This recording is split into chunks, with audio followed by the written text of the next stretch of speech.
This is Reach, center of the UNSC's military-industrial complex. This is Madrigal, a colony on the UNSC's frontier. And this is the Rubble, a lawless, illegal settlement home to outlaws and renegades. What do all these places have in common? Well, none of them show any real sign that humanity is currently being driven to extinction by a genocidal, theocratic alliance of alien species, and I find that particularly odd. Sure, there's the odd reference to the Human Covenant War, it gets mentioned in passing every now and then, but this is supposedly 2552, the year in which the conflict was at its height. The Office of Naval Intelligence has determined that the UNSC only has a few months left before it has to surrender. The majority of human colonies have been glassed, billions are dead, and an entire generation has grown up not knowing any other kind of existence than the one in which they might be annihilated at any moment by plasma beams from above.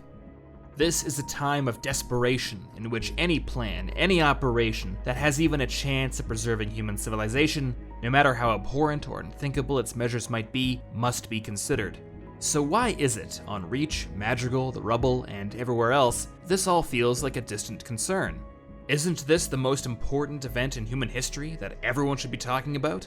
Shouldn't Reach be preoccupied with their last defensive campaigns? Shouldn't the colonists on Madrigal be worried they're going to be glassed next? Shouldn't the opportunists on the Rubble be out trying to salvage some destroyed UNSC vessels or make a profit any way they can? You know, before the world comes to an end? But instead, we kinda get the opposite. UNSC High Comm on Reach seems more worried with the Separatists on Madrigal.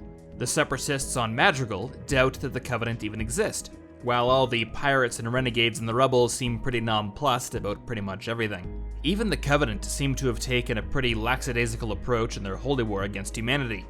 The only offensive moves I've seen them make so far have been to send about 20 warriors to a backwater and 2 to a garbage dump.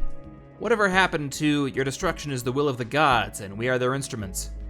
Now, it has to be said, as is often the case with alternate worlds, a new offshoot, the so-called Silver Timeline, has formed from the original universe in which the UNSC battled the Covenant for supremacy. So it is possible that events are unfolding in a very different way in this version of the war. Maybe the Covenant haven't really begun their full-scale invasion yet and are mostly unknown.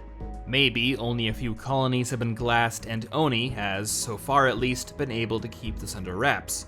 Or maybe Reach is just about to be glassed, and this will go down as the most poorly aged video in Templin Institute history. Maybe, and I actually really hope so, but maybe not. And the fact I can't say definitively either way seems like a bad sign.